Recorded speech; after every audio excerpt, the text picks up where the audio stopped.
இயேசுவுக்கே புகழ், இயேசுவுக்கே நன்றி, மரியே வாழ்க. அன்பார்ந்தவர்களே, ஆண்டவருக்கு நன்றி கூறுவோம்.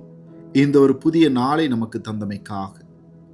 இந்த நாள் முழுவதும் நாம் செய்ய போகின்ற ஒவ்வொரு செயல்களையும், நாம் சந்திக்கின்ற மனிதர்களையும், நாம் செல்லுகின்ற இடங்களையும் இறைவன் தாமே நம்மோடு கூட இருந்து நம்மை ஆசீர்வதித்து வழிநடத்தும்படியாக ஒப்பு கொடுத்து நாம் ஜெபிப்போம்.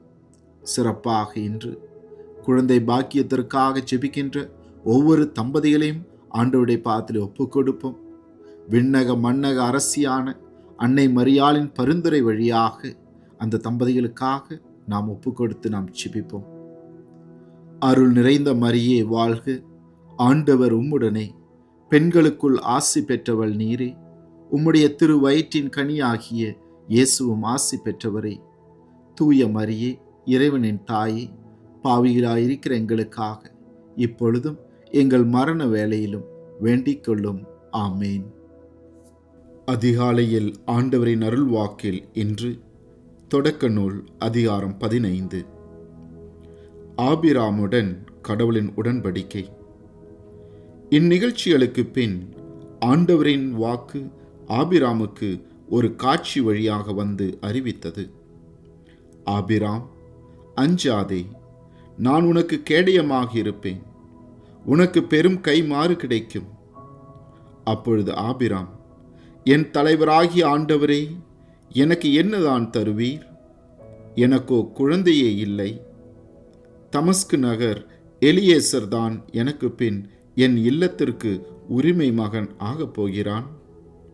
நீர் எனக்கு குழந்தை ஒன்றும் தராததால் என் வீட்டு அடிமை மகன் எனக்கு பின் உரிமையாளன் ஆகப் போகிறான் என்றார். அதற்கு மறுமொழியாக, இவன் உனக்கு பின் உரிமையாளன் ஆக மாட்டான், ஆனால் உனக்கு பிறப்பவனே உனக்கு பின் உரிமையாளன் ஆவான் என்று ஆபிராமுக்கு ஆண்டவரின் வாக்கு அருளப்பட்டது. அப்பொழுது ஆண்டவர் ஆபிராமை வெளியே அழைத்து வந்து, வானத்தை நிமிர்ந்து பார், முடியுமானால் விண்மீன்களை எண்ணிப்பார், இவற்றைப் போலவே உன் வழி மரபினரும் இருப்பர் என்றார். ஆபிராம் ஆண்டவர் மீது நம்பிக்கை கொண்டார். அதை ஆண்டவர் அவருக்கு நீதியாக கருதினார். ஆண்டவர் ஆபிராமிடம், இந்நாட்டை உனக்கு உரிமை சொத்தாக அளிக்க உன்னை கல்தேயரின் ஊர் என்ற நகரிலிருந்து இங்கு அழைத்து வந்த ஆண்டவர் நானே என்றார். அதற்கு ஆபிராம், என் தலைவராகிய ஆண்டவரே, இதை நான் உரிமையாக்கிக் கொள்வேன் என்பதை எப்படி தெரிந்து கொள்வேன் என்றார்.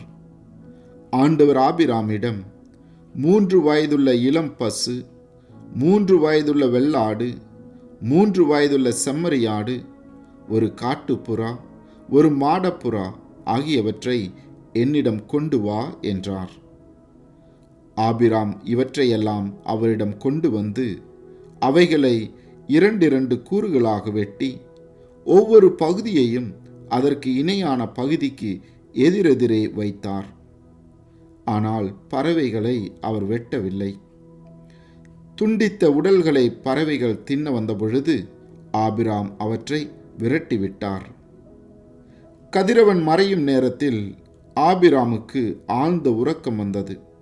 அச்சுறுத்தும் காரிருள் அவரை சூழ்ந்தது.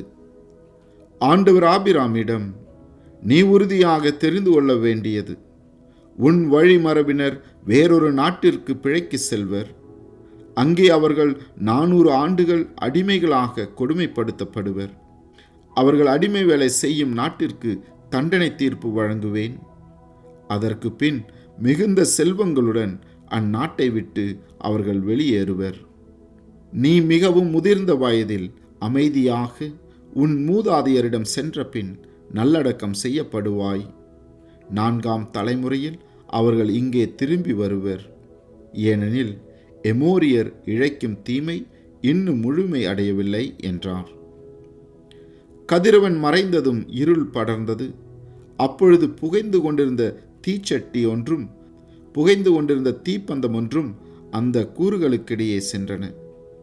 அன்றே ஆண்டவர் ஆபிராமுடன் ஓர் உடன்படிக்கை செய்து எகிப்தில் உள்ள ஆற்றிலிருந்து யூப்ரத்தீசு பேராறு வரை உள்ள கேனியர், கெனிசியர், கத்மோனியர், இத்தியர், பெரிசியர், இரபாவியர், எமோரியர், கானானியர், கிர்காசியர், எபூசியர் ஆகியோர் வாழும் இந்நாட்டை உன் வழிமரபினருக்கு வழங்குவேன் என்றார்.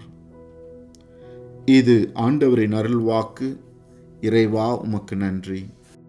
மன்றாடுவோமாக. விண்ணக தந்தையே இறைவா, வானத்து விண்மீன்களைப் போல உன் வழிமரபினரை பெருகச் செய்வேன், அவர்களை ஆசீர்வதிப்பேன் என்று ஆபிரகாமுக்கு வாக்களித்தீரே. எங்களையும் எங்கள் தலைமுறை பிள்ளைகளையும் ஆசீர்வதிக்கும்படியாக மன்றாடுகின்றோம்.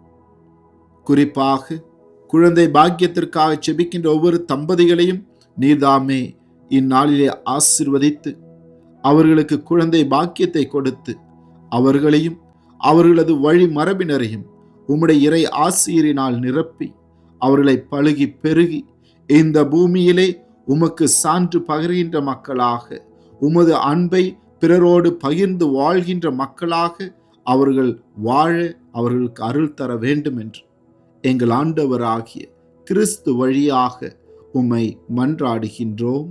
ஆமேன். ஆண்டவர் உங்களோடு இருப்பாராக, உம் ஆன்மாவோடும் இருப்பாராக. எல்லாமல்ல இறைவன் தந்தை, மகன், தூய ஆவி உங்களையும் உங்கள் குடும்பத்தில் உள்ள அனைவரையும் நிறைவாக ஆசீர்வதித்து பாதுகாத்து வழிநடத்துவாராக. ஆமேன்.